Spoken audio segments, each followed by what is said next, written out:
ഓം gum ഗണപതിയേ നമഃ. യാ ദേവി സർവഭൂതേഷു വിഷ്ണുമായേതി ശബ്ദിത. നമസ്തസ്യൈ നമസ്തസ്യൈ നമസ്തസ്യൈ നമോ നമഃ. നമസ്കാരം. കണ്ണൂർ വിഷൻ ജ്യോതിഷത്തിലേക്ക് ഏവർക്കും സ്വാഗതം. നമ്മുടെ കഴിഞ്ഞ അധ്യായം പണിമുടക്കിയതുകൊണ്ട്, സിസ്റ്റം പണിമുടക്കിയതുകൊണ്ട് കുഴപ്പമായി. ഇന്നങ്ങനെയൊന്നുമില്ല. നിങ്ങൾക്ക് ആർക്ക് വേണമെങ്കിലും വിളിക്കാവുന്നതാണ്. കൃത്യമായ ഡേറ്റും ടൈമും ഉണ്ടായിരിക്കണമെന്ന് മാത്രം. അവർക്ക് പരിപാടിയിൽ പങ്കെടുക്കാം. നമ്മൾ വ്യാഴത്തിൻ്റെ മാറ്റം ഒരു 10 ദിവസം കഴിഞ്ഞാൽ സംഭവിക്കും. അപ്പോൾ അതിൻ്റെ ഫലങ്ങൾ എങ്ങനെയൊക്കെയാണ്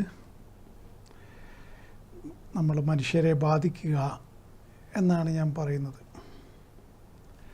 നാട്ടിൽ പല പല പുതിയ പുതിയ സംഭവ വികാസങ്ങളൊന്നും നടക്കുന്നുണ്ട്. അതിനെക്കുറിച്ചൊക്കെ നമ്മൾക്ക് ഇതിൻ്റെ ഇടയിൽ സമയം കിട്ടിയാൽ പറയാം. എല്ലാം ആനുകാലികങ്ങളും കൂടി പറഞ്ഞു പോകുന്ന പരിപാടിയായും മാറിയല്ലോ നമ്മളുടേത്. ഒക്കെ കേൾവിക്കാർ ഉണ്ടാകുമ്പോൾ, അല്ലെ കാണാൻ ആളുണ്ടാകുമ്പോൾ നമ്മൾ പറയും. ഇത് കാണാനുള്ള ആൾ കുറയുമ്പോൾ പറച്ചലിൻ്റെ രീതിയെല്ലാം മാറ്റും. അങ്ങനെയാണല്ലോ എല്ലാ പ്രോഗ്രാമും. അങ്ങനെയാണല്ലോ. നമ്മൾ ചെറുങ്ങനെ ഒന്ന് മാറ്റി നോക്കുമ്പോൾ ആ ഗിയറിൽ തന്നെ പോകാൻ പറ്റുമോ എന്ന് നമ്മൾ ചെക്ക് ചെയ്യും. കുഴപ്പമൊന്നുമില്ല, ആ ഗിയർ മതി, ഗിയർ മാറ്റേണ്ട ആവശ്യമില്ല എന്ന് കണ്ടാൽ അതേ ഗിയറിൽ തന്നെ പോവുക എന്നാണ് നല്ലത് ഡ്രൈവിങ്ങിന്. അതേപോലെ ഈ പരിപാടിയിലും അങ്ങനെ ഒരു രീതിയാണ് ഞാൻ അവലംബിച്ചിരിക്കുന്നത്. അതായത് ആളുകൾക്ക് ബോറടിക്കുന്നില്ലെങ്കിൽ അങ്ങനെ തന്നെ പോകാം, ബോറടിക്കുന്നുണ്ട് വേറെ മോഡലിലേക്ക് മാറ്റാം. അതാണ്. പല കാസറ്റും കയ്യിലുണ്ട്. കാസറ്റ് ഏത് വേണമെങ്കിലും എടുത്തിടാം. അത് തരാതരം പോലെ അങ്ങനെയാണ്. അമ്പലത്തിലാരും ഡിസ്കോ പാട്ട് വെക്കില്ലല്ലോ. അതേപോലെ ഓരോ കാസറ്റ് വെക്കേണ്ട സ്ഥലത്ത് ഗുരുവായൂർ അമ്പലത്തിൽ നമ്മൾ രാവിലെ ഡാഡി മമ്മി വീട്ടിലില്ല എന്ന് കേട്ട് കഴിഞ്ഞാൽ പിന്നെ എന്താ കഥ? അവിടെ നാരായണിയോ ജ്ഞാനപ്പാനിയോ ഒക്കെ ചൊല്ലണം. അതാണ്. ഓരോ അവസരത്തിനൊത്തിട്ടാണ് നമ്മൾ സംസാരിക്കേണ്ടത്, പറയേണ്ടതും അങ്ങനെയാണ്. ചിലർക്ക് ആ ഔചിത്യബോധം ഉണ്ടാവില്ല. എവിടെ പറയണം, എങ്ങനെ പറയണം. ഇത് ഇല്ലാത്ത ആളുടെ കാര്യം കട്ടപ്പുകയാണ്. അത് ഒരു പരിധിവരെ അത് ജന്മസിദ്ധമാണ്. അതൊന്നും പിന്നീട് കുറച്ചൊക്കെ വളർത്തിക്കൊണ്ടുവരാമെന്നല്ലാതെ പ്രസൻസ് ഓഫ് മൈൻഡ് അഥവാ പ്രത്യുൽപ്പന്ന മതിത്വം എന്നാണ് അതിന് മലയാളം. എന്താണ് പ്രത്യുൽപ്പന്ന മതിത്വം? പ്രസൻസ് ഓഫ് മൈൻഡ് നിങ്ങളൊക്കെ കേട്ട് കാണും. അതിൻ്റെ മലയാളം കേട്ടവർ കുറവായിരിക്കും. അപ്പോൾ അത് മനുഷ്യന് ഏറ്റവും ആവശ്യമാണ്. അതാണ് നമ്മൾ ഓരോ സന്ദർഭങ്ങളിലും നമ്മളെ മുമ്പോട്ട് നയിക്കുന്നത്. എങ്ങനെ പ്രതികരിക്കണം, എങ്ങനെയൊക്കെ പറയണം എന്നൊക്കെ. അതില്ലാത്തവർക്ക് ഒന്നും ചെയ്യാൻ പറ്റില്ല. പ്രത്യേകിച്ച് ലൈവ് പ്രോഗ്രാം. ഒരു കോൾ ഉണ്ട്. ഹലോ. എവിടെ നിന്നാണ് വിളിക്കുന്നത്? കണ്ണൂരിൽ നിന്ന്. പറയൂ, ഡേറ്റ് പറയൂ. 6/6/1980 ഉച്ചക്ക് 3 മണി.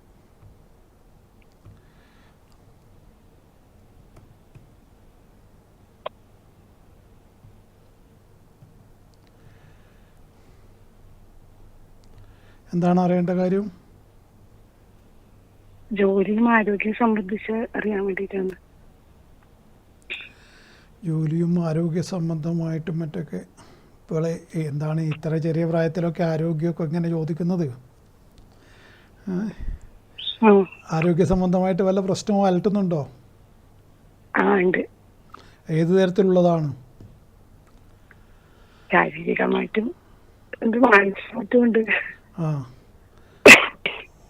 കാരണം ഇവിടെ നിങ്ങൾ ജോലി ചെയ്യുന്നുണ്ടോ? ചേച്ചിയുടേതാണ്. ചേച്ചി ജോലി ചെയ്യുന്നുണ്ട്. ഓ ആ ചേച്ചിയുടെ അതെ, ഈ ജാതകകർത്താവ് ജോലി ചെയ്യുന്നുണ്ടെന്നാണ് ഞാൻ ചോദിച്ചത്. ഓക്കെ ഓക്കെ, ഉണ്ട്. ശരി. കാരണം ജോലി സംബന്ധമായിട്ടാണ് ഏറ്റവും നന്നായിട്ട് കാണുന്നത്. ബാക്കിയുള്ള കാര്യത്തിലൊക്കെ കുറച്ച് വിഷമങ്ങളുണ്ടാവും ദാമ്പത്യ ജീവിതത്തിൽ. പിന്നെ ഈ പറഞ്ഞ ആരോഗ്യപരമായിട്ട് 6ാം ഭാവത്തിൽ ചന്ദ്രനാണ്. 6ാം ഭാവത്തിൽ ചന്ദ്രൻ നിന്ന് കഴിഞ്ഞാൽ പിന്നെ ശത്രുദോഷവും ബാധിക്കുമെന്ന് പറയുന്നു. ഒരു ശത്രു പോയാൽ വേറൊരു ശത്രു അവിടെ ഉദയം ചെയ്യുമെന്നാണ് 6ാം ഭാവത്തിൽ ചന്ദ്രൻ. നൈകാരി എന്ന് പറയും.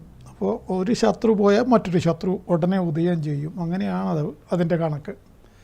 അപ്പോൾ അത് അവരുടെ ചിലരുടെ ഈ ക്ഷുദ്രാവിചാരവും മറ്റൊക്കെ അതിൻ്റെ ഭാഗമായിട്ടുണ്ടാവും. ചില ഭക്ഷണങ്ങളിലും മറ്റൊക്കെ ചില വസ്തുക്കളൊക്കെ കൊടുത്തിട്ട് ആളുകളെ വിഷമിപ്പിക്കുന്ന കാര്യങ്ങളുണ്ട്. അത് സയൻറ്റിഫിക്കാണ്. കാരണം പഴകിയ ഭക്ഷണങ്ങൾ അല്ലെങ്കിൽ മറ്റേതെങ്കിലും ഭക്ഷണത്തിൻ്റെ അകത്ത് വേറെ ചത്തുപോകാത്ത തരത്തിലുള്ള സ്ലോ പോയിസൺ എന്ന് പറയും, അത് കൊടുത്തിട്ട് ആളുകളെ വിഷമിപ്പിക്കുന്ന പരിപാടിയുണ്ട്. പിന്നെ ചില വസ്തുക്കൾ കഴിച്ചു കഴിഞ്ഞാൽ വയറ്റിലും മറ്റൊക്കെ കാലാകാലം വേദന കൊണ്ട് നട്ടം തിരിയുക, അതൊക്കെ ഇതിൻ്റെ ഭാഗമാണ്.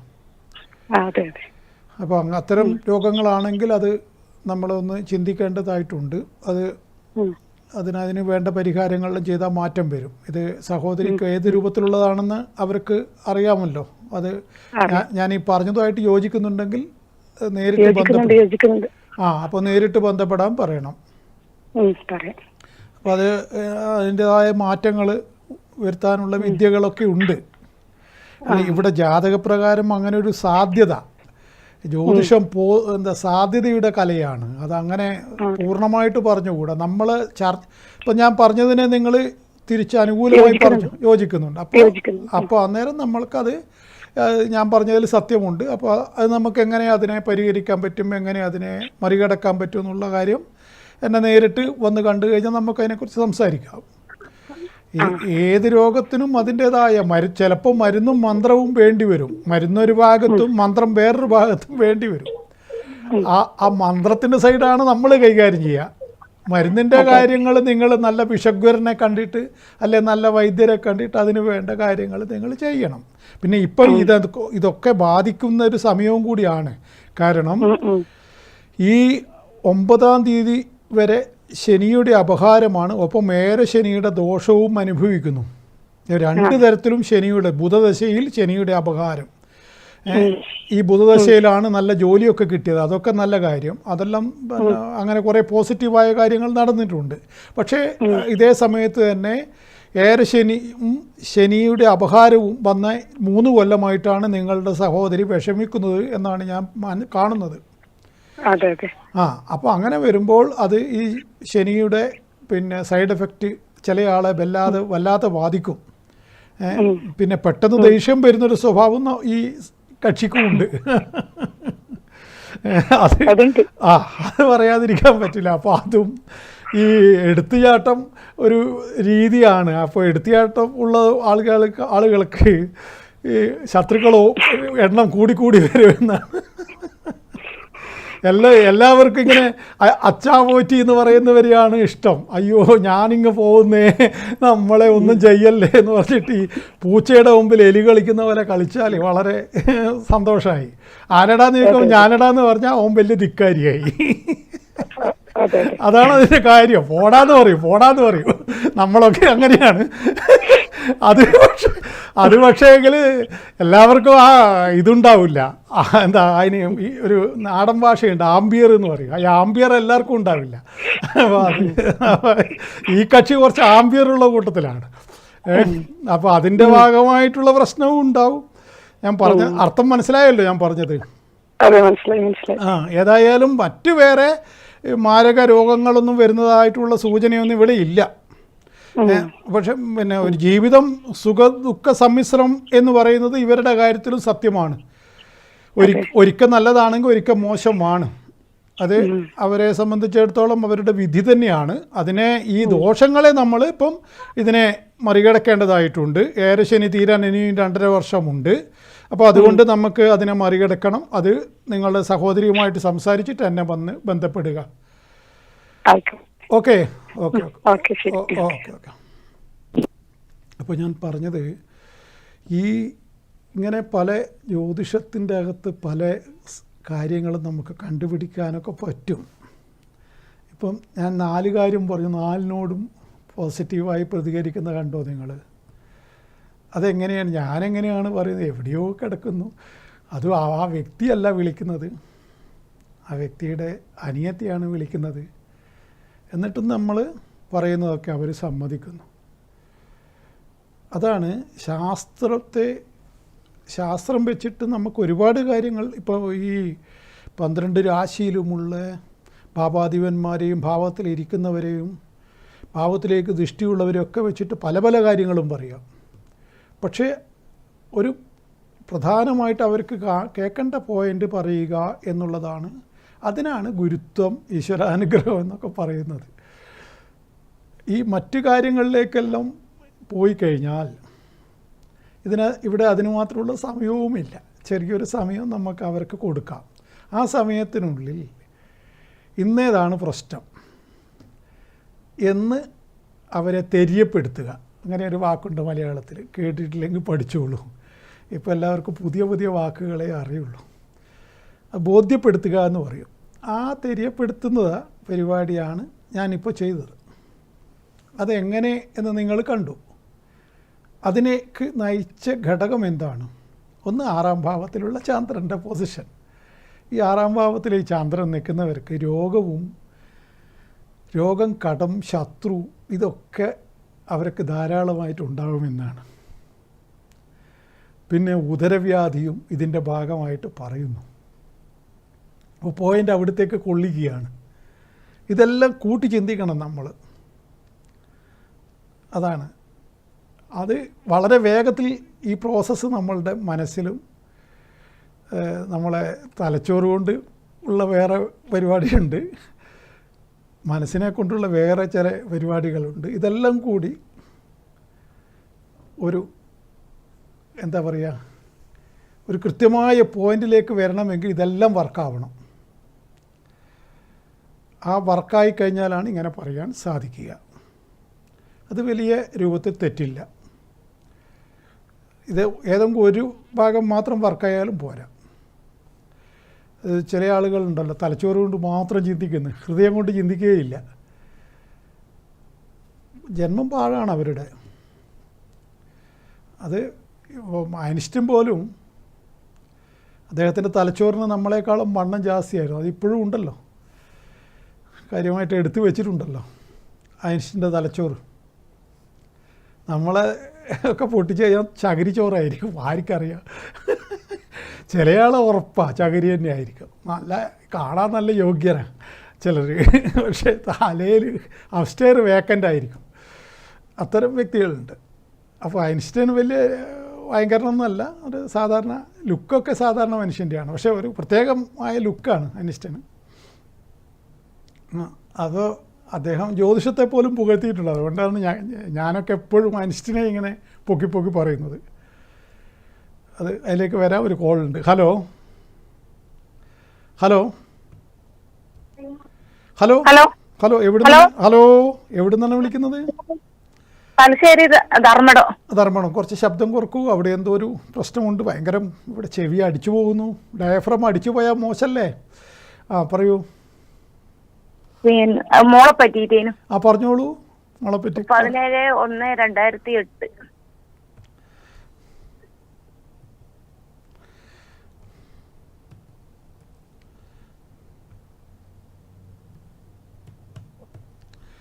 സമയം 12:45.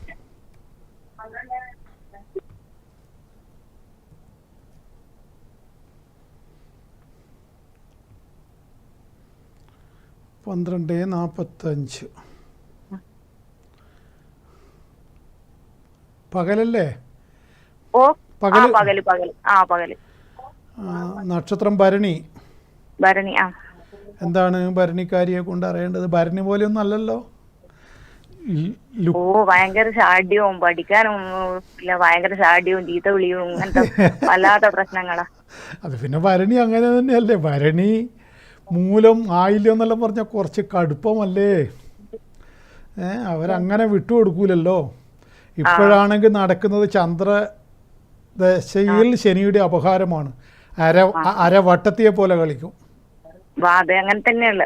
ആ, 5-ാം ഭാവത്തിൽ നിൽക്കുന്ന ശനിയാണ്. സ്വന്തം മനസ്സ് തന്നെ ശത്രുവായി മാറും. എന്താണ് പറയേണ്ടത്, എന്താണ് ചെയ്യേണ്ടത്, എന്താണ് പ്രവർത്തിക്കേണ്ടത് ഒന്നും അവൾക്കൊരു ഐഡിയ കിട്ടില്ല. അവളെ ആർക്കും ഇപ്പം പറഞ്ഞ് ബോധിപ്പിക്കാനും ആവില്ല. അത് 9-ാം മാസത്തിന് ശേഷം കഥയെല്ലാം മാറും. പക്ഷെ അപ്പോഴേക്കും +2 പരീക്ഷയുണ്ടല്ലോ, അതാണ് പ്രശ്നം അല്ലേ. അതാണ് നിങ്ങളെ ഇപ്പം വലിയ ആശങ്കാകുലയാക്കുന്നത്. അതാണ്. എന്നാൽ ഇപ്പം ഇനി പരീക്ഷ അപ്പോൾ അതിൻ്റെ ഒരു ഭാഗമായിട്ട് നിങ്ങൾ വലിയൊരു ടെൻഷൻ അനുഭവിക്കുന്നെന്ന് ഞാൻ വിചാരിക്കുന്നു. അതിപ്പോൾ എന്താ ചെയ്യുക. അപ്പോൾ അവൾക്കൊരു മാറ്റം ഇപ്പോൾ ഈ സമയത്ത് ഈ ശനിയുടെ അപഹാരം വന്നതിന് ശേഷമാണ് ഇങ്ങനെ മോശമായിട്ടുള്ളത്. അത് പക്ഷേ ജാതകം രക്ഷപ്പെടുന്ന കുട്ടിയുടെ ജാതകമാണ്, അത് വേറെ കാര്യം. ഭയങ്കരമായ ഈശ്വരാനുഗ്രഹമൊക്കെ ഉള്ള കുറച്ച് കഴിഞ്ഞാൽ കഥ മാറും. ഇപ്പോൾ ഉള്ള പ്രശ്നം നിങ്ങളെ വല്ലാതെ അലട്ടുന്നു എന്ന് മാത്രമേ ഉള്ളൂ. ഇപ്പോൾ അല്ല, പഠനത്തിൽ തീരെ മോശമുണ്ടോ, അങ്ങനെയുണ്ടോ?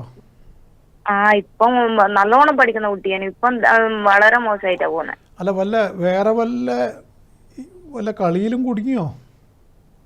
അങ്ങനത്തെ എല്ലാം ഉണ്ട്. ശരി. അല്ല, അതിപ്പം വലിയൊരു പ്രതിസന്ധി സൃഷ്ടിക്കുന്നുണ്ട്. അതിൽ കാര്യം വിട്ട് കളിക്കുന്നവരാണ് ഇത്.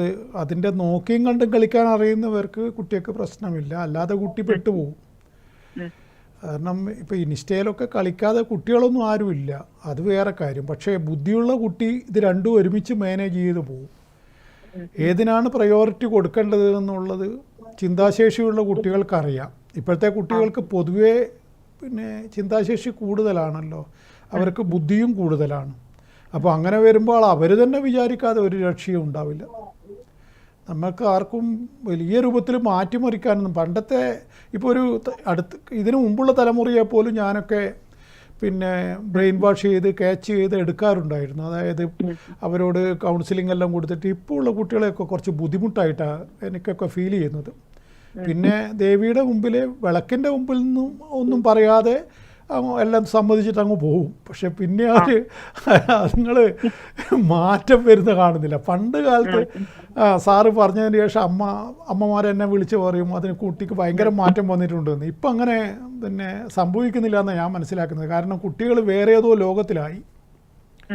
ഇയാളുടെ ഇതൊക്കെ കേൾക്കാൻ നമുക്കെന്ത് കാര്യമെന്നും പറഞ്ഞിട്ട് അങ്ങനെയുള്ളൊരു മൈൻഡിലേക്കാണ് കുട്ടികൾ പോകുന്നത്. ആരുടെയും വർത്താനം അവർക്ക് കേൾക്കണ്ട. അവർ ഏറ്റവും വലിയ വെൽവിഷേഴ്സായ അച്ഛൻ്റെയോ അമ്മയുടെയും വാക്കുകൾ പോലും അവർ കേൾക്കാൻ തയ്യാറല്ല. എല്ലാവരുടെ കാര്യമല്ല പറയുന്നത്, ഒരു വലിയ ഭൂരിപക്ഷത്തിൻ്റെ കാര്യം ഇങ്ങനെയാണ് ഇപ്പോൾ ഉള്ളത്. അപ്പോൾ അതുകൊണ്ട് അത് എങ്ങോട്ടേക്കൊക്കെയാണ് ആ യാത്ര എന്നുള്ളതൊന്നും പറയാൻ പറ്റില്ല. അതിൽ ഓരോ ആളെ വിധി പോലെ ഉണ്ടാവും. ഏതായാലും ഇവിടെ വിധി വെച്ച് ചിന്തിക്കുമ്പോൾ അത്ര മോശമല്ല. അതൊരു ജ്യോതിഷി എന്നുള്ള രൂപത്തിൽ എൻ്റെ പ്രവചനമാണ്. അത് ഭാവിയിൽ പിന്നെ നിങ്ങൾക്ക് എൻ്റെ വാക്കുകളുടെ സത്യം മനസ്സിലാക്കാൻ പറ്റും. അങ്ങനെ ഏതായാലും ജന്മം തൊലഞ്ഞു പോകുന്നൊരു പെണ്ണിൻ്റെ ജാതകമല്ല ഇത്. പക്ഷേ ഇപ്പോൾ ഉള്ള അവസ്ഥ പഠനത്തിലല്ല എങ്കിൽ എന്താണ് അവസ്ഥ ഉണ്ടാവുക എന്നൊക്കെ അതെല്ലാം നിങ്ങൾ ചിന്തിക്കുന്ന കാര്യം വളരെ ശരിയാണ്. പക്ഷേ എന്തോ തരത്തിൽ ഈ കുട്ടി രക്ഷപ്പെടുമെന്നുള്ളൊരു സൂചന ഇവിടെ കാണുന്നുണ്ട്. ചിലപ്പോൾ ഒരു മാറ്റം വന്നേക്കാം. അങ്ങനെ നമുക്ക് പ്രാർത്ഥിക്കാം. പിന്നെ വേറെ എന്തെങ്കിലും കർമ്മങ്ങളോ പരിഹാരങ്ങളോ വേണമെങ്കിൽ നിങ്ങൾ നേരിട്ടൊന്ന് ബന്ധപ്പെടൂ. ധർമ്മടല്ലേ, അടുത്തല്ലേ. ഞാൻ തലശ്ശേരി എരഞ്ഞോളിപ്പാലത്തേക്ക് വരാൻ അത്ര ദൂരമില്ലല്ലോ. അപ്പോൾ നിങ്ങൾ വേണമെങ്കിൽ എന്നെ ബന്ധപ്പെടൂ. Okay okay okay. ഒന്നും കൂടി അറിയാനുണ്ടായിരുന്നു. അല്ലേ, ഒന്നേ പറഞ്ഞു തരൂ. അയ്യോ, ആൾ വേറെ കാത്തു വെക്കുന്നില്ലേ? ശരി, ഓക്കെ ഓക്കെ.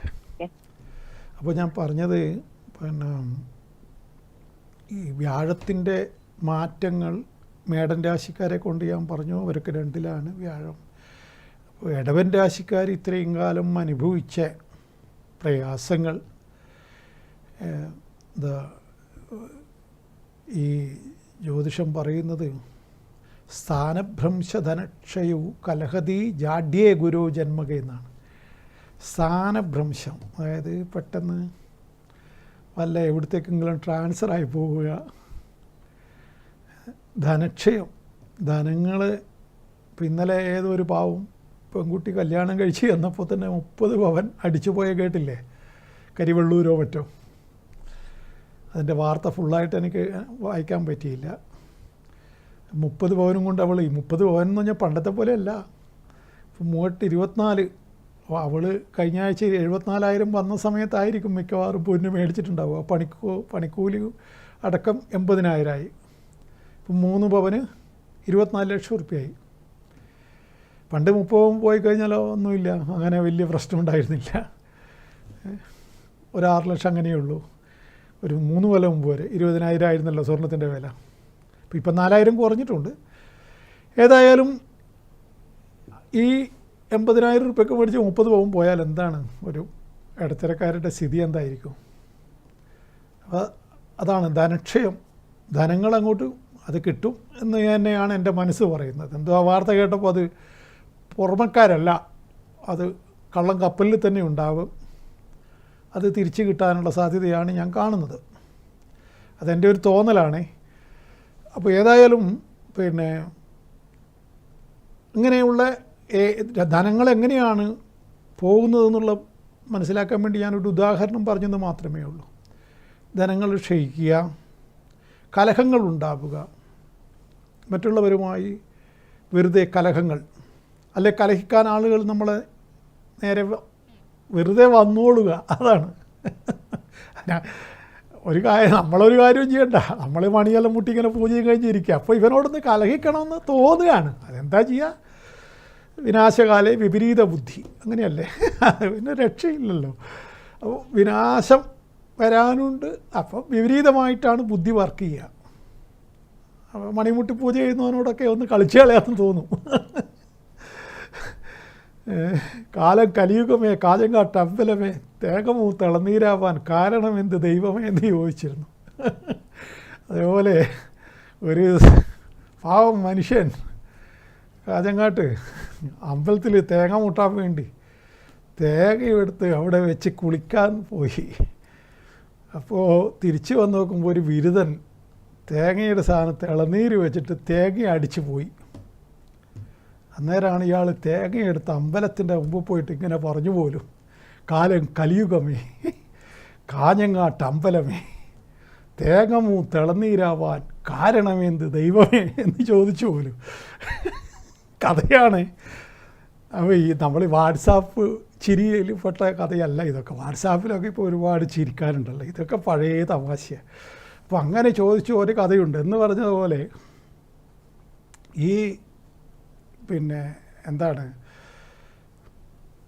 പിന്നെ കലഹം അങ്ങനെ പല രൂപത്തിൽ വരും, അത് ശ്രദ്ധിക്കുക. പിന്നെ കനകം മൂലം കാമിനി മൂലം കലഹം പലവിധം ഉലകിൽ സുലഭം എന്ന് കുഞ്ഞൻ നമ്പ്യാരുടെ വരിയുണ്ട്. അതവിടെ നിൽക്കട്ടെ. അത് പ്രധാനമായിട്ടും ഇപ്പം പിന്നെ വെടിവെച്ച് പോകുന്നതെല്ലാം കാമിനിയാണല്ലോ. കലഹം പിന്നെ എന്തൊക്കെയാണ്? കനകം, ഒന്നിക്ക് സ്വർണത്തിൻ്റെ, അല്ലെങ്കിൽ സ്വർണം എന്ന് പറഞ്ഞാൽ പണം. ഒന്നിക്ക് സ്വർണം അല്ല പെണ്ണ്. അത് ആദ്യം മുതലേ അങ്ങനെയാണ്. രാമായണവും ഭാരതവും തന്നെയാണ് 2 കഥ, വേറെ കഥയൊന്നുമില്ല. അതിൻ്റെ പിൻപറ്റിയിട്ടുള്ള കഥകൾ മാത്രമേ പിന്നീട് വന്ന് എല്ലാ കഥകളിലും, ഒന്ന് ഭൂമിക്ക് വേണ്ടിയുള്ള ദുര്യോധനൻ്റെ ആർത്തിയും അതിൻ്റെ വിഷയങ്ങളും, മറ്റേത് രാവണൻ്റെ പെണ്ണിനോടുള്ള മോഹം. ഏതെങ്കിലും ഒന്ന് കയറി പിടിക്കും മനുഷ്യനെ. അപ്പോൾ അങ്ങനെ വന്നിട്ട് അങ്ങനെ ആയിക്കഴിഞ്ഞാൽ അത് കലഹത്തിലേക്ക് പോകും. അന്നേരമാണ് വിഭീഷണൻ പറഞ്ഞത്, ഓൻ്റെ ഓന് കൊണ്ട് കൊടുത്തേക്കൂ, നീ എന്തിനാണ് മറ്റൊരുത്തൻ്റെ ഭാര്യയെ പിടിച്ചു വെക്കുന്നത്, എന്തിനാണ്? അത് ശരിയല്ല രാവണ, കൊണ്ടേ കൊടുക്കൂ എന്ന് പറഞ്ഞു. രാമൻ ആൾ ചില്ലറക്കാരനല്ല, കൊന്നുകളിയും നിന്നെ, അത് നമ്മളെ കുടുംബത്തിന് നാശമാവും, പിടിച്ചു വെക്കണ്ട, കൊണ്ടേ കൊടുത്തേക്കൂ എന്ന് പറഞ്ഞു. രാവണൻ കേട്ടോ? ഇല്ല. ഇതേ സംഗതി തന്നെയാണ് കൃഷ്ണൻ ദുര്യോധനോട് പറഞ്ഞത്. ഒരു കുടിൽ കെട്ടാനുള്ള സ്ഥലം കൊടുക്കൂ. കൊടുത്തോ? കൊടുത്തില്ല.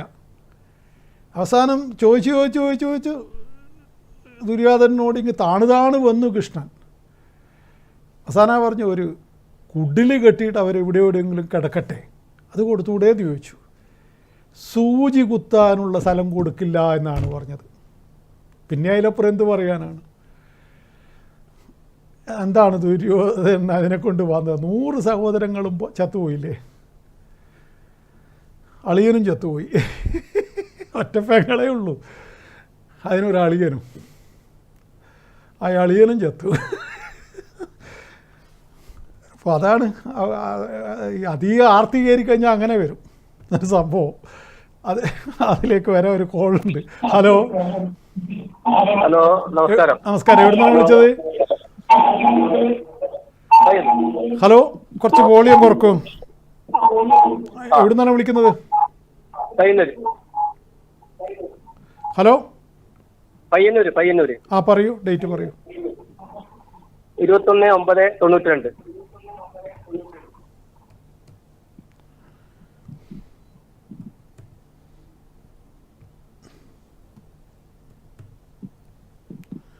സമയം ഉച്ചക്ക് 2 മണി.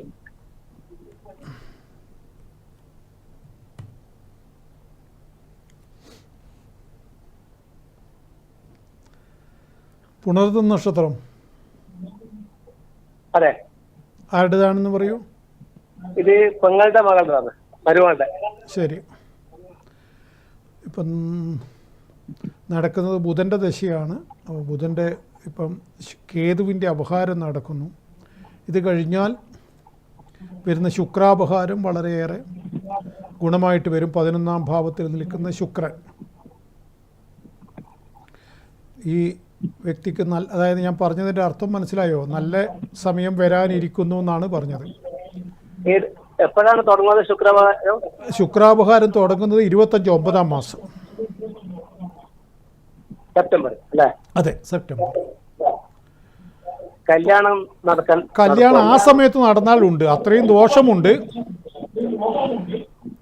പെണ്ണാണെങ്കിൽ കല്യാണം ഈ ജന്മം ഉണ്ടാവില്ല എന്നാണ്, ഉണ്ടായാലും വിജയിക്കൂല എന്നാണ്. ആണായാൽ ഒരു സാധ്യതയുണ്ട്. ഈ പിന്നെ കെട്ടി കഴിഞ്ഞാൽ നല്ല പെണ്ണായിരിക്കും എന്നുള്ള ഫലമുണ്ട്. അതുകൊണ്ട് അതും നമുക്ക് നന്നായിട്ട് മുമ്പോട്ട് കൊണ്ടുപോകാൻ പറ്റും.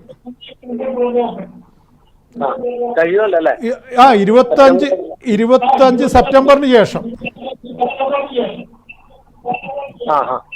പിന്നെ എന്തെങ്കിലും ഈ വിഷയത്തിൽ എന്തെങ്കിലും ചെയ്യുന്നത് നല്ലതാണ്. ഒന്ന് വോളിയം കുറക്കും അവിടുത്തെ.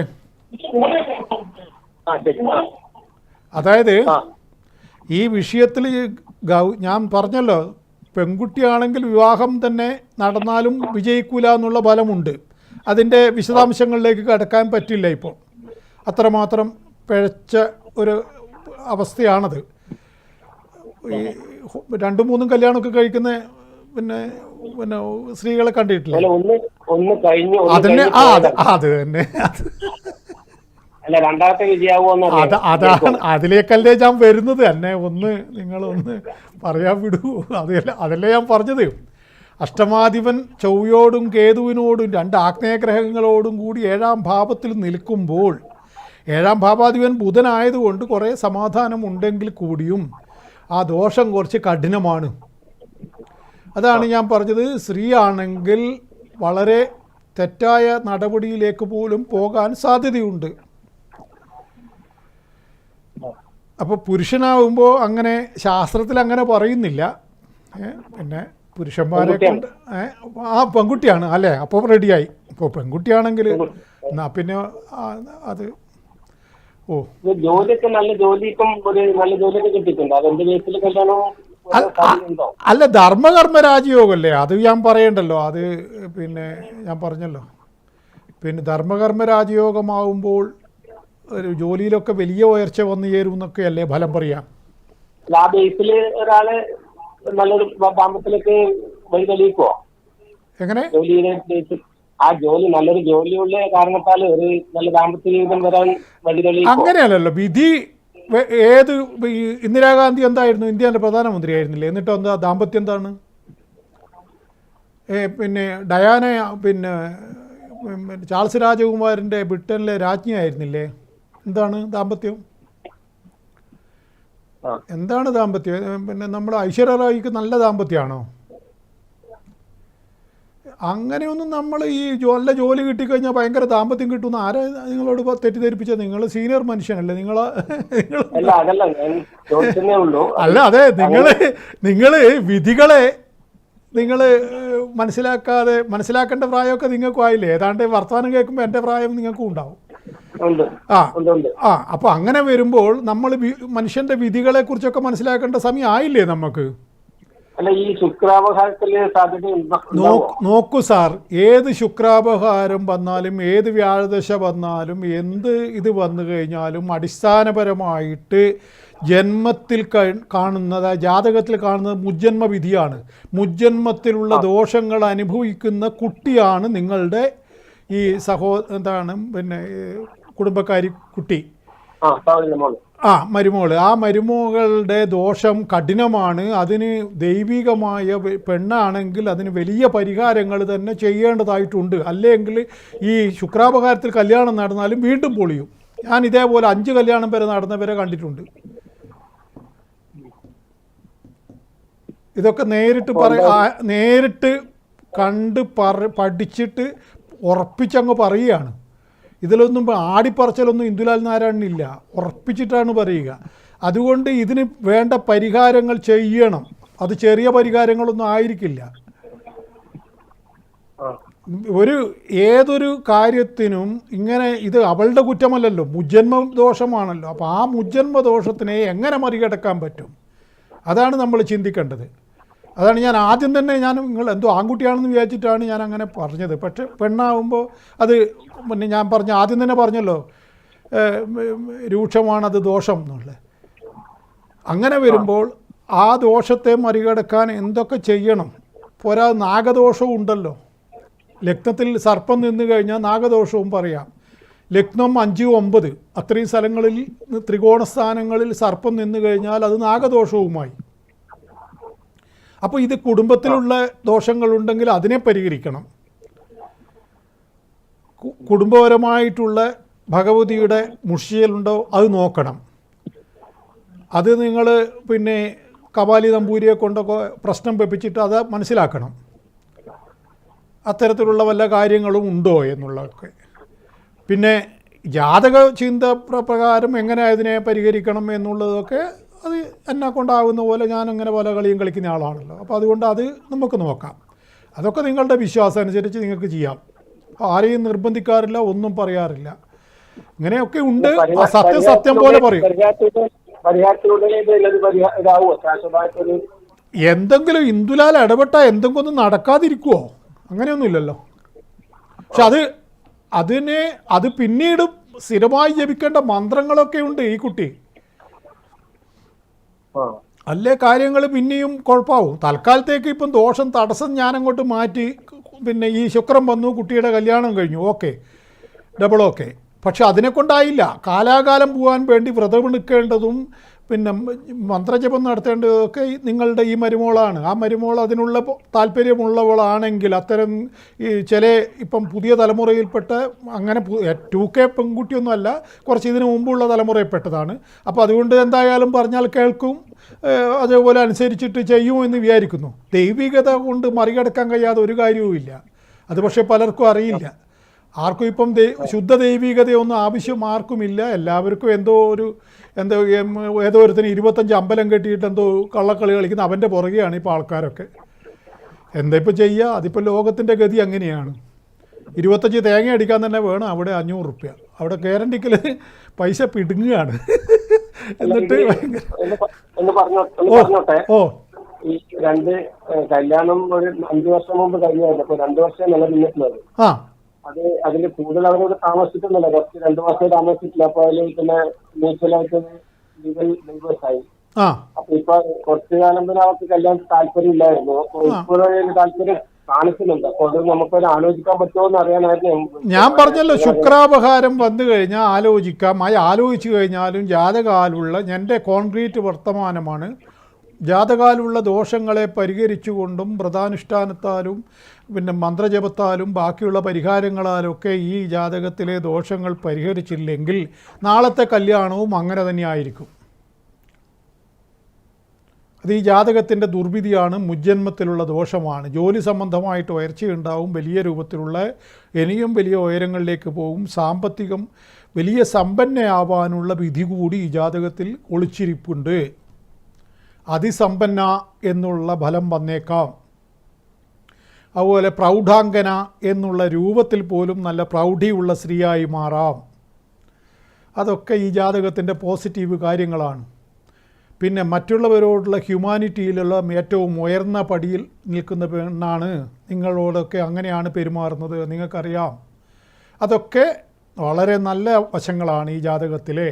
പക്ഷേ വിവാഹ സംബന്ധമായിട്ട് ഈ ജാതകത്തിന് ഇങ്ങനെ ഒരു കുഴപ്പമുണ്ട്. ആ കുഴപ്പത്തെ നിങ്ങളെ സന്തോഷിപ്പിക്കാൻ വേണ്ടി ഇല്ലെന്ന് പറയാനൊന്നും എന്നെ കിട്ടില്ല. അതുകൊണ്ട് നിങ്ങൾ ആലോചിച്ച് എന്നെ ബന്ധപ്പെടണമെങ്കിൽ ബന്ധപ്പെടാം. ഓക്കെ, അത് നിങ്ങൾക്ക് വിട്ടിരിക്കുന്നു. Okay sir. അപ്പോൾ നമ്മൾ പിന്നെ ഈ ജ്യോതിഷപരമായിട്ട് ഉള്ള കാര്യങ്ങൾ കൃത്യമായിട്ട് തന്നെ നമ്മൾ മനുഷ്യർക്ക് പറഞ്ഞു കൊടുക്കാൻ ബാധ്യസ്ഥരാണ്. കാരണം ഈ പലരും ഇങ്ങനെ ഈ തരാതരം നോക്കിയിട്ട് സാഹചര്യം നോക്കി സംസാരിച്ച് ജ്യോതിഷം ഇപ്പോൾ എന്തൊക്കെയോ ആയി. അതുകൊണ്ട് ജ്യോതിഷം കൈകാര്യം ചെയ്യുന്നവർ ഈ ശാസ്ത്രത്തിന് അവമതിപ്പുണ്ടാക്കുന്ന രൂപത്തിൽ, വ്യക്തി എന്നുള്ള രൂപത്തിൽ അവരെന്തോ, അത് മറ്റുള്ളവരുടെ കാര്യമല്ല. ഈ ജ്യോതിഷി എന്നുള്ള രൂപത്തിൽ അയാൾ തെറ്റിദ്ധരിപ്പിക്കാനോ അല്ലെ വ്യാജ വർത്തമാനങ്ങൾ പറയുവാനോ ഒന്നും പാടുള്ളതല്ല. അത് ശാസ്ത്രത്തോട് ചെയ്യുന്ന അനീതിയാണ്. അങ്ങനെ വരുമ്പോൾ ഗൃഹേശ്വരന്മാർ പോലും അയാളെ ശപിക്കുമെന്നാണ് പറയുന്നത്. ഗൃഹേശ്വരന്മാരുടെ ശാപം കിട്ടിക്കഴിഞ്ഞാൽ പിന്നെ പറയുന്ന ഒന്നും ഫലിക്കാതെ പോകും. അങ്ങനെ ഒരു കുഴപ്പമുണ്ട്. ഒന്നും ഫലിക്കില്ല. പിന്നെ ഇത് ഫലിക്കണമെങ്കിൽ എന്തോ ഒരു ശക്തിയുടെ സഹായം കൂടി നമുക്ക് വേണം. അത് ആദ്യം മനസ്സിലാക്കണം. നമ്മൾ എത്ര ശാസ്ത്രം പഠിച്ചാലും അവിടെ ഒരു ദൈവാധീനം എന്നുള്ളൊരു സാധനം വർക്കാവാനുണ്ട്. അത് വർക്കാകാത്ത വ്യക്തിക്ക് കാര്യങ്ങൾ കുറച്ച് ഈ ശാസ്ത്രം കൈകാര്യം ചെയ്യാൻ കുറച്ച് ബുദ്ധിമുട്ടുണ്ടാവും. അവിടെ ഈ ദൈവാധീനം എങ്ങനെയാണ് ലഭിക്കുന്നത്? അത് ഞാൻ നേരത്തെ പറഞ്ഞതുപോലെ ഗൃഹേശ്വരന്മാരുടെ കോപം വന്ന് പെടാതെ നോക്കിയവർക്ക് മാത്രമാണ് ദൈവാനുഗ്രഹം. അതാണ് ഉപാസനാ ബലം ജ്യോതിഷിക്ക് നിർബന്ധമാണ്. 5 യോഗ്യത പറയുന്നതിൽ പിന്നെ ഉപാസകനായിരിക്കണം ജ്യോതിഷി എന്ന് പറയുന്നുണ്ട്. പിന്നെ മറ്റേതൊന്നും ഇപ്പം വലിയ നിർബന്ധമില്ല. ഗണിത പഠു എന്നൊക്കെ പറയുന്നുണ്ട്. ഗണിതത്തിൽ വലിയ ജ്ഞാനം, അതിപ്പം കമ്പ്യൂട്ടർ വന്നതിന് ശേഷം പിന്നെ അതിൻ്റെ ആവശ്യമില്ല. ഊഹാവോഹ പഠു എന്ന് പറയുന്നുണ്ട്. അത് ഊഹിച്ച് പറയണം, അത് ശരിയാണ്. അനേക ഹോരാതന്ത്ര പ്രജ്ഞൻ, ഹോര തന്നെ പലതരമാണ്, അതിൽ ഒക്കെ നല്ല അറിവുണ്ടായിരിക്കണം എന്നൊക്കെയാണ് ഉത്തമ ജ്യോതിഷിയുടെ. ഞാനൊന്നും അതിൽ പെടുന്നില്ലേ. ഉത്തമ ജ്യോതിഷിയുടെ ലക്ഷണങ്ങൾ പറയുന്നുണ്ട്. അതിലൊന്നും സത്യമായിട്ട് ഞാനൊന്നും അതിൽ പെടുന്നില്ല. പക്ഷെ മറിച്ച് കാരണം ആ ജ്യോതിഷി എങ്ങനെയാണ് ജീവിതചര്യ പോലും അതിൽ പറയുന്നുണ്ട്. അത്തരത്തിലൊന്നും ഇന്നും ഒരു ജ്യോതിഷിയും, അപൂർവം ചില ജ്യോതിഷികൾ പ്രായം കൂടിയ എവിടെയെങ്കിലും ഉണ്ടെങ്കിൽ ഉണ്ടാവാം.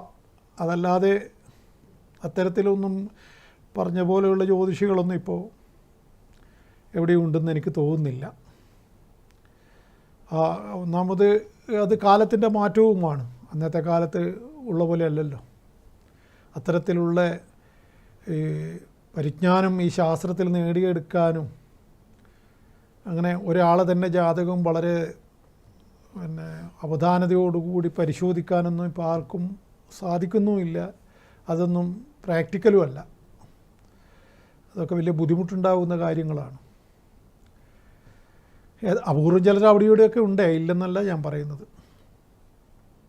ഏതായാലും പിന്നെ ശാസ്ത്രം സത്യമാണ്, അക്കാര്യത്തിൽ ആർക്കും സംശയം വേണ്ട. ഇപ്പം ഈ പറഞ്ഞ കോളറോട് സംസാരിച്ചതിൻ്റെ അകത്തുനിന്ന് നിങ്ങൾക്കത് മനസ്സിലാക്കാൻ പറ്റും.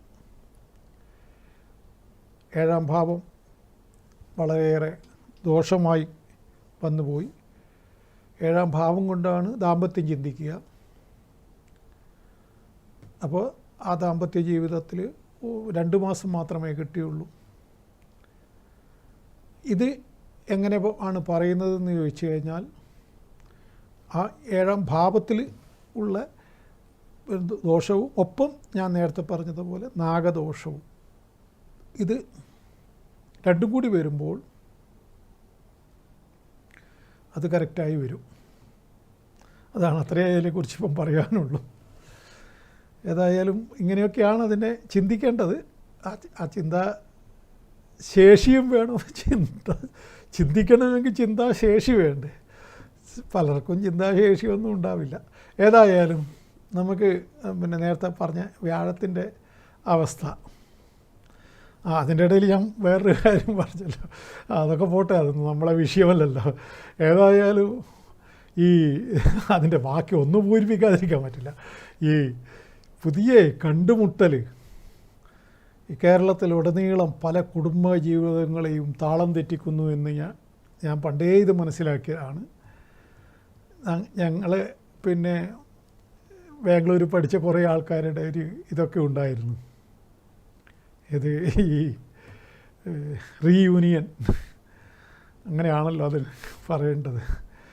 പഴയ ആളുകളുടെ സംഗമം, പൂർവ്വ വിദ്യാർത്ഥി സംഗമം, അതിൻ്റെ ഇംഗ്ലീഷാണ് റീയൂണിയൻ. ആയിക്കോട്ടെ. അപ്പോൾ ഈ റീയൂണിയൻ പലതരത്തിലുള്ള കുടുംബ ബന്ധങ്ങളെയും താറുമാറാക്കുന്നു എന്നുള്ളത് ഒരു വസ്തുതയാണ്. അത് ഈ 60 കഴിഞ്ഞ് ഞങ്ങളുടെ ഈ റീയൂണിയനിൽ കിളവന്മാരും കിളത്തികളുമായിട്ട് പോലും 2-3 കേസ് വന്നു. ഞാൻ അറിഞ്ഞു അതൊക്കെ. അപ്പോൾ പിന്നെ 40 വയസ്സുള്ളവരുടെ കാര്യം പറയണം. ഇത് ആര് കണ്ടുപിടിച്ചു എന്ന് അറിയില്ല. ഇത് നിമിത്തം കേരളത്തിൽ എത്ര കുടുംബങ്ങളാണ് കണ്ണീരിലേക്ക് പോകുന്നതെന്നുള്ള, അതിൻ്റെ ഭവിഷ്യത്ത് അനുഭവിക്കേണ്ടത് പാവം മക്കളാണ്. അത് ആരും തിരിച്ചറിയുന്നില്ല. കുടുംബജീവിതം തകർന്നു കഴിഞ്ഞാൽ വേറെ ആർക്കുമല്ല നഷ്ടം. അവരവരുടെ ജന്മം കൊണ്ടേ തോലച്ചു, അതെന്തോ ആവട്ടെ, അത് അവരുടെ വിധി. പക്ഷേ ഈ അപ്പുറം ഇപ്പുറമൊക്കെ മക്കളുണ്ടാകുമ്പോൾ ആ മക്കളുടെ വിധി, അതാണ് പ്രശ്നമായിട്ട് വരിക. അപ്പോൾ ഇതൊക്കെ വരുത്തി വെക്കുന്ന സംഭവങ്ങൾ തന്നെയാണ്. ആ പ്രലോഭനങ്ങളിൽ അകപ്പെടുവാതിരിക്കില്ല. വിലക്കപ്പെട്ട കനി, അത് അങ്ങനെയാണ്, മനുഷ്യരങ്ങനെയാണ്. പണ്ട് ആദത്തിൻ്റെ ഔവയുടെയും കഥ കേട്ടിട്ടില്ലേ? അത് വിലക്കപ്പെട്ട കനി, അത് മനുഷ്യൻ്റെ വിധിയനാണ്. അതിനെക്കുറിച്ചൊന്നും നമ്മൾ വെറുതെ ഇങ്ങനെ വായ്ത്താരി അടിച്ചിട്ട് വലിയ യോഗ്യന്മാരൊന്നും ആയിട്ട് ആരും കളിക്കണ്ട. പക്ഷേ കുടുംബജീവിതം തകർത്ത് കഴിഞ്ഞാൽ വരുന്ന ദോഷങ്ങളെക്കുറിച്ച് മാത്രമേ ഞാൻ പറയുന്നുള്ളൂ. കുടുംബം തകരരുത്, അത് പ്രധാനമാണ്. അപ്പോൾ ഈ റീയൂണിയൻ ഇങ്ങനെയുള്ള കുടുംബത്തിന് വലിയ പാരിയായി മാറുന്നുണ്ട്. അത് എല്ലാവരും ഒന്ന് റീയൂണിയന് പോകുമ്പം തന്നെ എനിക്കെൻ്റെ പഴയ +2 പഠിച്ചവനെ ഒന്ന് കാണാൻ കഴിയണം എന്ന് വിചാരിച്ചിട്ട് ബ്യൂട്ടി പാർലറിൽ പോകുന്നതിന് മുമ്പ് തന്നെ മനസ്സിനെ നിയന്ത്രിക്കുക. അതാണ് വേണ്ടത്. ബ്യൂട്ടി പാർലർ തലേന്ന് എന്തിനാണ് ഞാൻ ഇന്ന് ഇത്രയും കാലം ബ്യൂട്ടി പാർലറിൽ പോകാതെ ഞാൻ എന്തിനാണ് ഇന്ന് ബ്യൂട്ടി പാർലറിലേക്ക് പുറപ്പെടുന്നത്? അപ്പോൾ എൻ്റെ മറ്റവൻ +2 പഠിച്ചവൻ അവിടെ ഉണ്ടാവും. ഈ ഒരു ചിന്തയിൽ നിന്ന് ആദ്യം തന്നെ മുക്തരാവാൻ ശ്രദ്ധിക്കണം. സ്ത്രീകൾ തന്നെയാണ് അതിന് മുൻകൈ എടുക്കേണ്ടത്. ആണ് അങ്ങനെയല്ലല്ലോ, അവൻ്റെ കാര്യം അങ്ങനെയാണല്ലോ. അപ്പോൾ സ്ത്രീകളാണ് അതിന് മുൻകൈ എടുക്കേണ്ടത്. ഞാൻ ഈ റീയൂണിയന് പോകുമ്പോൾ സാധാരണ സാരിയൊക്കെ ഉടുത്തിട്ടേ പോകുന്നുള്ളൂ. അവനവിടെ ഉണ്ടായാലും ഒന്ന് നോക്കി കണ്ട് ചിരിച്ച് ഞാനിങ്ങ് പോരും എന്ന് തീരുമാനിക്കണം. അത് ഞാൻ ഒരു അപേക്ഷയാണ്, കേൾക്കാൻ വയ്യ, അത്രമാത്രം രൂക്ഷമായി വരുന്നു. അതുകൊണ്ടാണ് ഇങ്ങനെ പറഞ്ഞത്. ആരും ഒന്നും വിചാരിക്കല്ലേ. ഒരു കോൾ ഉണ്ട്. ഹലോ ഹലോ ഹലോ ആ പറയൂ. 1/4/1986. 1/4/1986 രാവിലെ 2:45.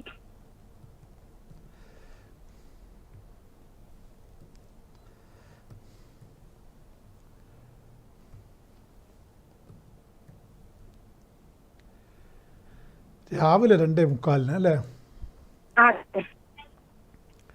മൂലം നക്ഷത്രം ആരാണ്? അനിയനാണ്. അനിയനാണ്. എന്താണ് അനിയനെ കൊണ്ട് അറിയേണ്ട കാര്യം? ജോലി, കല്യാണം. അത് പിന്നെ പറയണ്ട. അല്ല, കല്യാണം വിട്, അതിപ്പം ആരും പറഞ്ഞിട്ട് കാര്യമില്ലല്ലോ. അതിപ്പോൾ ഒരുത്തനും ഇല്ലല്ലോ. ഇപ്പോൾ ഇവിടെ 39 വയസ്സായി. അനിയന് ജോലി ആയില്ലേ? ജോലി ആയിട്ടുണ്ട്. പക്ഷെ അതിലൊരു നന്മ നമുക്ക് കുടുംബത്തിന് കാണുന്നില്ല. മോശമില്ല എന്നെല്ലാം പറയുന്നുണ്ട്. പക്ഷെ നമുക്കൊരു എന്താണെന്ന് അറിയുന്നില്ല.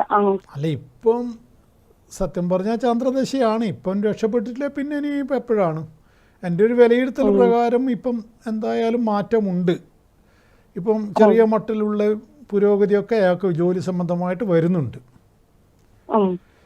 പിന്നെ കല്യാണ സംബന്ധമായിട്ടൊന്നും ഞാൻ ഈ ജാതകത്തിലൊരു ഉറപ്പും തരാൻ വയ്യ.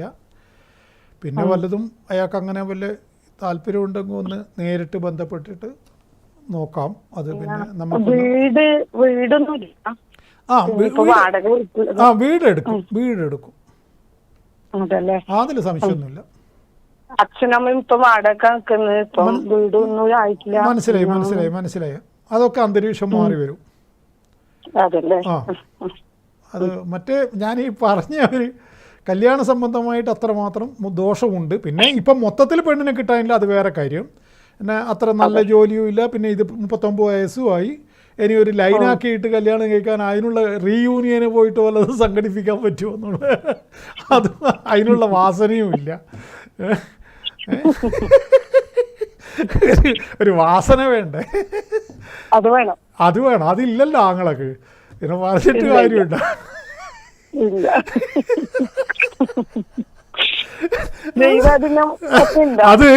അത് പെങ്ങക്കല്ലാതെ എത്രയും കൂടുതൽ ആങ്ങളേനെ പഠിച്ചത് പെങ്ങളല്ലേ. അതുകൊണ്ട് പിന്നെ പെങ്ങക്കത് അറിയാലോ. ഞാൻ പറയേണ്ട കാര്യം ഇനി നമ്മൾ കള്ളി പുറത്ത് പറയണ്ട. ഞാനും നിങ്ങൾ തമ്മിൽ പറഞ്ഞത് അത് നിങ്ങളുടെ മനസ്സിൽ കിടക്കണം. ശരി, ഓക്കെ. എന്തോ വരുന്ന പോലെ വരട്ടെ, അവന്റെ വിധി പോലെ വരട്ടെ. ദൈവാധീനമൊക്കെ ധാരാളമായിട്ടുണ്ട്. ആപത്തിൽ നിന്നൊക്കെ രക്ഷപ്പെട്ടു വരും. അതിനെക്കുറിച്ചൊന്നും ബേജാറ് വേണ്ട. ഓക്കെ, ദേവി രക്ഷിക്കട്ടെ. നന്നായി വരും. ഓക്കെ. അപ്പോൾ ഞാൻ പറഞ്ഞത് ഇനി നമ്മളെ മറ്റേതെല്ലാം പോട്ടെ, ഇടവത്തിൻ്റെ എങ്ങും പറയണമല്ലോ. ഇപ്പോൾ ഇടവക്കൂറുകാർക്ക് ഇപ്പം ജന്മത്തിലാണ് ധനുഷി കലഹതി ജാഡ്യ എന്ന് കഴിഞ്ഞാൽ ഒരു മൂഡ് ഓഫ് തനിയെ തന്നെ ആ സമയത്ത് വരുമെന്നാണ്. അപ്പോൾ അതേസമയം പിന്നെ ഞാൻ പറഞ്ഞു വരുന്നത് ഇപ്പോൾ ഉള്ള ഇടവലഗ്നക്കാരുടെ ഫലമാണ്. ഇനിയിപ്പം വരാൻ പോകുന്നത് മിഥുനത്തിലേക്കാണ് വ്യാഴത്തിൻ്റെ സഞ്ചാരം. അത് പ്രത്യേകം മനസ്സിലാക്കണം. അപ്പോൾ ഇതൊക്കെ ഈ ഫലങ്ങളൊക്കെ മിഥുനക്കൂറുകാർക്കാണ്. ഇത്രയും കാലമുള്ള ഇടവക്കൂറുകാർക്ക് ഈ ഫലങ്ങൾ അനുഭവിച്ച ഈ ഫലങ്ങളൊക്കെ അവർക്ക് വ്യത്യാസം വരാൻ പോകുന്നു. അതിൽ നിന്നും അവർ മോചനം നേടുന്നു എന്നാണ് മനസ്സിലാക്കേണ്ടത്. അതായത് ഇപ്പം നിലവിൽ വ്യാഴം ഇടവത്തിൽ നിൽക്കുന്നു. അത് 14-ാം തീയതി ചാരവശാൽ മാറിപ്പോകുന്നു. അപ്പോൾ ഈ 14-ാം തീയതി വരുന്ന മാറ്റം മിഥുനക്കൂറുകാർക്ക് ഈ പറയുന്നത് പോലെ ജന്മത്തിലേക്ക് വരുന്നത് കൊണ്ട് മോശമായ ഫലങ്ങളും, ഇടവക്കൂറുകാർക്ക് 2-ൽ ഉള്ള വ്യാഴത്തിൻ്റെ അവസ്ഥ കൊണ്ട് വളരെ വളരെ നല്ല ഫലങ്ങളും, പ്രത്യേകിച്ച് സാമ്പത്തികമായിട്ടും മറ്റൊക്കെ കിട്ടാനുള്ള പണം കിട്ടുക, ഗവൺമെൻറ് ഉദ്യോഗസ്ഥർക്ക് അരിയേഴ്സ് എന്തെങ്കിലും കിട്ടാനുണ്ടെങ്കിൽ അത് കിട്ടുക, പിന്നെ അതേപോലെ മറ്റ് വേറെ വല്ല കോടതി തർക്കങ്ങളും മറ്റൊക്കെ ഉള്ള കാര്യങ്ങൾ അനുകൂലമായിട്ട് വരിക, പ്രമോഷൻ ലഭിക്കുക, ജോലിയിൽ വിദേശത്തേക്ക് പോകാനുള്ള തടസ്സങ്ങളൊക്കെ മാറിക്കിട്ടുക, ഇതൊക്കെയാണ് ഇടവക്കൂറുകാരുടെ ഇപ്പോഴത്തെ ഫലം. പ്രത്യേകിച്ച് കണ്ടകശനിയും കൂടി കഴിഞ്ഞു നിൽക്കുന്ന മനുഷ്യരായതുകൊണ്ട് എന്തൊക്കെ പറഞ്ഞാലും ഇനി ചെറിയ രൂപത്തിലെങ്കിലും ഈ ശനി 11-ലും വ്യാഴം 2-ലും സഞ്ചരിക്കുന്ന ഇടവക്കൂറുകാർ ഒരുപാട് സമ്മർദ്ദങ്ങൾ അനുഭവിച്ചു പോയ വർഷമാണ് 24 മറ്റൊക്കെ. ഒരു തരത്തിലും ക്ലച്ച് പിടിക്കാത്ത അവസ്ഥയായിരുന്നു അവരുടേത്. അതിനൊക്കെ ഇടവക്കൂറുകാർക്ക് പരിവർത്തനം വരും. 2-ലേക്കുള്ള ഈ വ്യാഴത്തിൻ്റെ മാറ്റം, ഒപ്പം 11-ലുള്ള ശനിയുടെ പൊസിഷൻ, ഇത് വളരെയേറെ പോസിറ്റീവായിട്ട് നിങ്ങൾ മനസ്സിലാക്കണം. ഇത് എൻ്റെ വാക്കുകൾ ഇടവക്കൂറിൽപ്പെട്ട രോഹിണിക്കാരും കാർത്തികയുടെ 3/4 ഭാഗക്കാരും മകയിരത്തിൻ്റെ പകുതിക്കാരും അവരാണല്ലോ ഇടവക്കൂറുകാർ. അത്തരം വ്യക്തികൾ എൻ്റെ വാക്കുകൾ അവർക്കൊരു മനസ്സിൽ തേൻമഴയായിട്ട് അങ്ങനെയുണ്ടല്ലോ. അപ്പോൾ ഞാൻ ഇന്ദുലാൽ പറഞ്ഞിട്ടുണ്ട്, എന്തായാലും അയാൾ ചതിയനൊന്നുമല്ല, അയാൾ പറ്റിക്കൊന്നുമില്ല, കുറച്ചിങ്ങനെ വായ്ത്താരിയൊക്കെ കൂടുതലാണെങ്കിൽ അയാൾ കള്ളനും ചതിയനൊന്നുമല്ല എന്നറിയാലോ.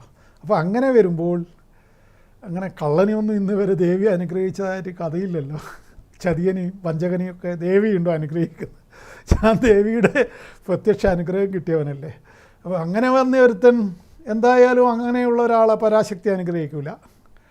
കാളിദാസ ശുദ്ധനായതുകൊണ്ടല്ലേ കാളിദാസനെ അനുഗ്രഹിച്ചത്. ജീവിതത്തിൽ ചിലപ്പോൾ അവർ തോറ്റുപോകും, അത് വേറെ കാര്യം. അത്തരം വ്യക്തികൾ ജീവിതത്തിൽ അഭിനയിക്കാറിയാത്തവർക്ക് തോൽവി ഉണ്ടാവും, അത് എനിക്കും തോൽവി ഉണ്ടാവും, അത് വിട്, അത് വേറെ കാര്യം. പക്ഷേ ദേവി അനുഗ്രഹിക്കണമെങ്കിൽ ഒരു ഹൃദയശുദ്ധി ഉണ്ടായിരിക്കണം എന്നുള്ള കാര്യത്തിൽ ആർക്കും സംശയമില്ലല്ലോ. അപ്പോൾ അതുകൊണ്ട് തന്നെ ഞാൻ വാക്കുകൊണ്ട് നിങ്ങളെ പറ്റിക്കില്ല. അപ്പോൾ അതുകൊണ്ട് എന്തെങ്കിലും കല്യാണത്തിനൊക്കെ പരിപാടി ഉണ്ടെങ്കിൽ എന്തെങ്കിലും ആയിട്ടൊക്കെ എടുത്ത് പുറപ്പെടണം. വീട്ടുകാർ പറയുന്നു ശ്രദ്ധിക്കണം. ആണുങ്ങളാണെങ്കിൽ ഇങ്ങനെ മടിപിടിച്ച് ഇരുന്ന് കഴിഞ്ഞാൽ ഒരു കാര്യവും ഞാനിപ്പം നിങ്ങൾക്ക് നല്ല ഇതാണ് എന്നൊക്കെ പറഞ്ഞു, അല്ല ഇതൊക്കെ നല്ല ദശ നടക്കുന്നവന് കൂടുതൽ ഗുണമായിട്ട് വരും, അത് വേറെ കാര്യം. അല്ലാത്തവന് കുറച്ച് കുറഞ്ഞിരിക്കും, അത്രയേ ഉള്ളൂ. പക്ഷെ ഞാനിങ്ങനെ പറയുന്നതിൻ്റെ ഭാഗമായിട്ട് നിങ്ങളും കൂടി പ്രവർത്തിച്ചാലേ പൂർണ്ണമായ ഫലം കിട്ടൂ എന്ന് പറഞ്ഞുകൊണ്ട് നമ്മുടെ ഇന്നത്തെ സമയം ഇവിടെ തീരുകയാണ്. ജ്യോതിഷ സംബന്ധമായ ഫലങ്ങൾ അറിയാനും പരിഹാരകർമ്മങ്ങൾ ചെയ്യേണ്ടവർക്കും എന്നെ നേരിട്ട് വന്ന് ബുക്ക് ചെയ്ത് കാണാവുന്നതാണ്. അല്ലാത്തവർക്ക് ഓൺലൈനായിട്ട് ഫലം അറിയേണ്ടവർക്ക് അങ്ങനെയും നിങ്ങൾക്ക് അറിയാം. അതിന് ഗൂഗിൾ പേ വഴി ദക്ഷിണ അയച്ച് വാട്സാപ്പിൽ ഡേറ്റും ടൈമും അയച്ചു കഴിഞ്ഞാൽ ഞാൻ അത് പറഞ്ഞു തരുന്നതാണ്. എല്ലാം നിങ്ങളുടെ ചോയ്സാണ്. എന്നെ കാണുകയും കേൾക്കുകയും ചെയ്തത് നിങ്ങൾക്ക് നന്ദി. നമസ്കാരം.